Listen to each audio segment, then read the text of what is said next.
दोस्तों, मंच वही है, खिलाड़ी वही है, लेकिन खेल पूरी तरह बदल चुका है। रूस ने इस बार ठान लिया है कि वो भारत को अपना 5th generation fighter jet Su-57 बेचकर ही दम लेगा। भारत की तरफ से ना साफ हाँ आई है, ना ही कोई खुला इनकार। लेकिन इसके बावजूद मॉस्को रुक नहीं रहा। उल्टा एक के बाद एक ऐसे ऑफर सामने आ रहे हैं जिन्हें सुनकर पूरी डिफेंस दुनिया हैरान है। शुरुआत में रूस का रवैया सख्त था। साफ कहा गया कि Su-57 सिर्फ गिने चुने देशों को मिलेगा, ना टेक्नोलॉजी ट्रांसफर, ना भारत में बनाने की इजाज़त, सीधा खरीदो और उड़ाओ। लेकिन भारत ने इसमें खास दिलचस्पी नहीं दिखाई। यहीं से कहानी ने करवट ली और असली खेल शुरू हुआ। जब भारत नहीं झुका तो रूस ने अपनी रणनीति बदली।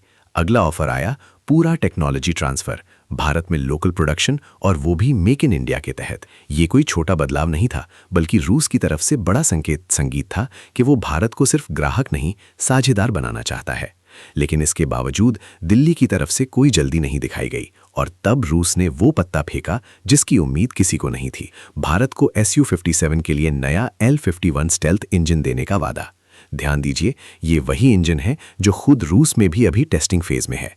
इसके बावजूद भारत का फोकस कहीं और चला गया, फ्रांस और राफेल डील की तरफ। जैसे ही 114 राफेल लड़ाकू विमानों की चर्चा तेज हुई, रूस के लिए मामला और गंभीर हो गया।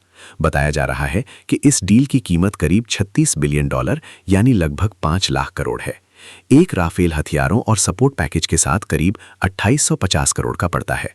बाहर से देखने में ये रकम बहुत बड़ी लगती है, लेकिन इसमें मिसाइलें, ट्रेनिंग, स्पेयर पार्ट्स और सालों का मेंटेनेंस शामिल होता है। अब जरा दूसरी तरफ नजर डालिए। रूस ने जो प्राइस कार्ड खेला है, उसने पूरी गणित को हिला दिया है।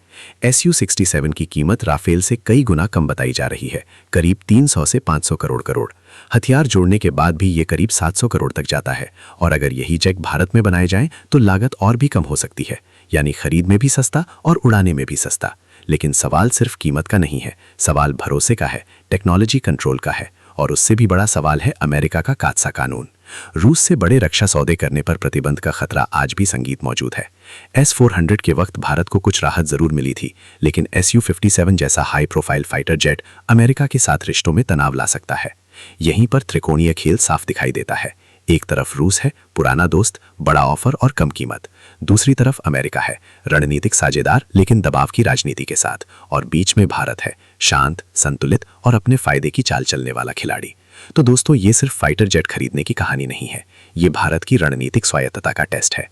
राफेल टेस्टेड और भरोसेमंद है, जबकि Su-57 सस्ता, दमदार और भविष्य को अपने हिसाब से ढालने का मौका देता है।